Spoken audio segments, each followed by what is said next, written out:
तमाम मराठी माणसाला माझा नमस्कार। आज मी एका विषयावर बोलणार आहे ज्याने लाखो शिवसैनिकांच्या मनात अस्वस्थता निर्माण केली आहे आणि तो विषय म्हणजे धनुष्यबाण चिन्ह आणि त्यावर झालेला अन्यायी निर्णय। धनुष्यबाण हे केवळ एक चिन्ह नाही, ते बाळासाहेब ठाकरे यांच्या विचारांचे प्रतीक आहे। हे चिन्ह शिवसैनिकांच्या संघर्षाने, त्यांच्या रक्त आणि घामाने उभं राहिलं आहे। लोकांनी मतदान करताना हे चिन्ह पाहून विश्वासाने मत दिलं होतं। त्यावेळी कुणालाही कल्पना नव्हती की हे चिन्ह नंतर वेगळ्या गटाकडे जाणार आहे। कायद्याने तांत्रिक बाबींवर निर्णय घेत अन्यायी निर्णय दिला, पण न्याय म्हणजे लोकांचा विश्वास। जर लोकांनी एका चिन्हावर विश्वास ठेवून मत दिले असेल तर तो विश्वास तुटू नये। चिन्ह हे सन्मानाने जिंकणाऱ्यांकडेच राहिले पाहिजे, हीच खरी लोकशाही।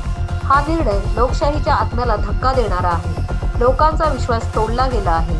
कायदा आंधळा असावा, पण तो लोकांच्या भावनांना तुडवणारा नसावा। मी स्पष्टच सांगते, हा निर्णय योग्य नाही।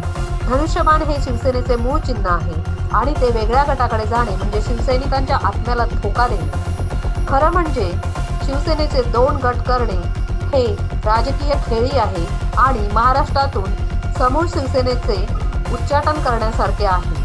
मित्रांनो, आपण आवाज उठवला पाहिजे। लोकशाहीत जनतेचा आवाज सर्वात मोठा असतो। जर आपण शांत बसलो तर इतिहास आपल्याला कधीच माफ करणार नाही।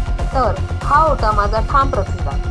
कायद्याचा निर्णय झाला असेल, पण तो न्याय्य नाही। चिन्ह हे जनतेच्या विश्वासाचे प्रतीक आहे आणि ते सन्मानाने जिंकणाऱ्यांकडेच राहिले पाहिजे, म्हणजेच ते माननीय पक्षप्रमुख उद्धव साहेब ठाकरे यांच्याकडे गेले पाहिजे।